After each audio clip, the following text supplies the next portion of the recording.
Most of the people that I've talked to about homelessness, they just walk away or they smile and they nod, but there wasn't really a deep commitment. And these people have come from very far to educate us and also be part of the solutions for the homeless.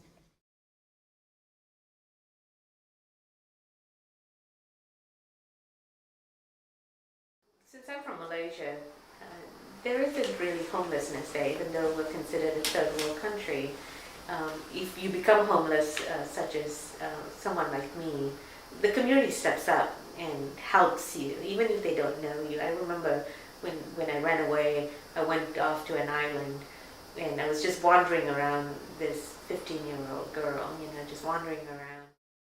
I had no idea what I was doing, but I went to a home and said, could I sleep on your porch? And they gave me, they weren't suspicious, a little bit, they didn't know who I was.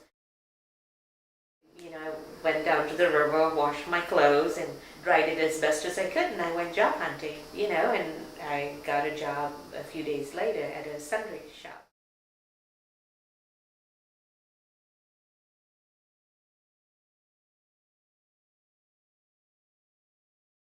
In 2009, Yvonne founded Saffron Strand, a 501c3 nonprofit membership organization based in Richmond.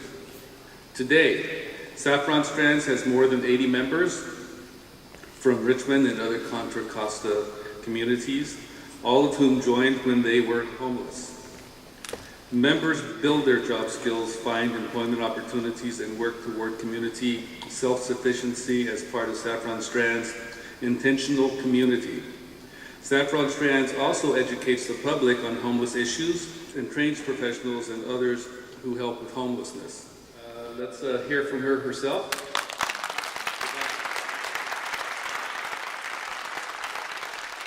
As Saffron Strand and our members and board, as we work together, we're seeing this challenge of employment, and there isn't anybody talking about it. Employment seems to be a secondary piece when it has to be one of the primary pieces when we talk about ending homelessness. This conference is going to propel our thinking forward, and so it's going to engage us mentally. There's almost 20 workshops, 2 days of conference, and a new emphasis of jobs for the homeless.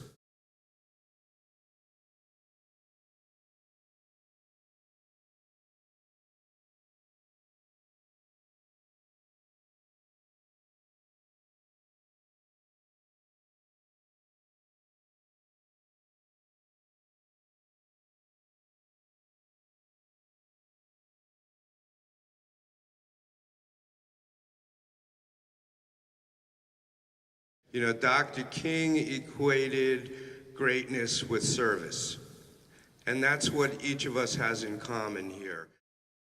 We just got online and started searching for conferences anywhere in the United States. It seemed to hit home with what we needed to bring back to our program, and it was great.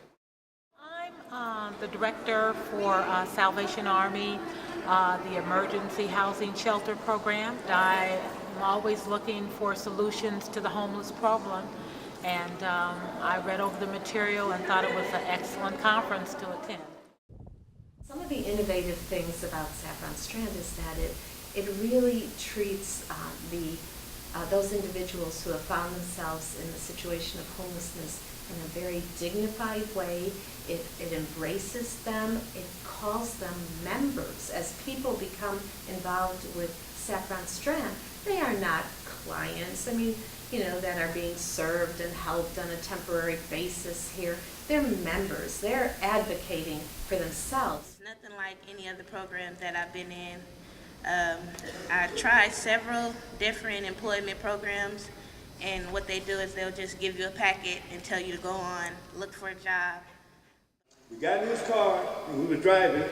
He pulled over and made sure I had a pen and a piece of paper to write down my appointment.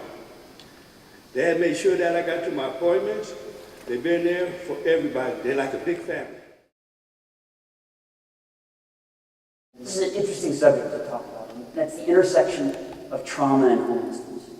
This world that exists in homelessness, the experience of homelessness, is not a unique world. It's a world that seems to have its tentacles in every aspect of our society, from the very wealthy in urban communities to the very poor in rural communities. Homelessness is not unique, and it doesn't spare any one class or any one person. This is my question for you. What's your very favorite problem to solve? In what kind of situation do you feel like you are showing your truest colors? What is it you could imagine doing, beginning at 8 o'clock in the morning, doing all the way? You ever know that you're my hero, and everything I wish I could be. We are a city of unlimited possibilities. We have unlimited possibilities in terms of green jobs. We have unlimited possibilities in terms of creativity, and that's what serving the homeless, that's what providing solutions for the homeless requires. That creativity, that sustainable vision.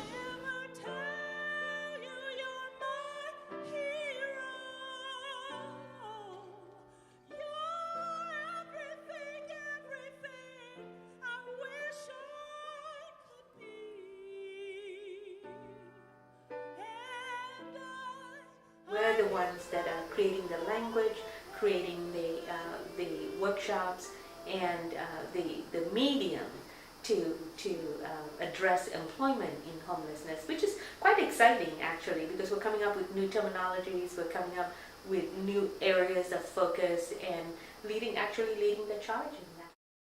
What happens in Richmond as a result of this program sets an example for what could happen in other cities, in other communities, all around the nation. And this conference that is held every year brings together service providers and professionals from all over the nation, particularly from California, so that they have an opportunity to hear about what's working here in Richmond and share what's, the best practices that are working in their communities. I think a lot of you, because you're in this field, can relate to how difficult it is to try and explain to someone why they should care. It seems like a violation to even have to start that conversation.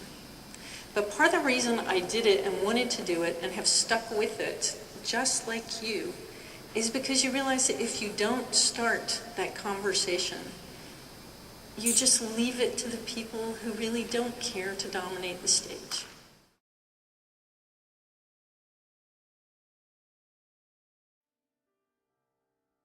I was talking to Yvonne earlier, and if you look at, no matter what the community, San Francisco, anywhere else, if you just look at the real estate of our lives and how much of it is visibly homeless and destitute, and then you turn and look at the real estate of our media, the Twitter feeds, the blogs, the TV shows, they've been erased. There are no homeless people. There are no stories. There's no humanity to the people we talk to every day.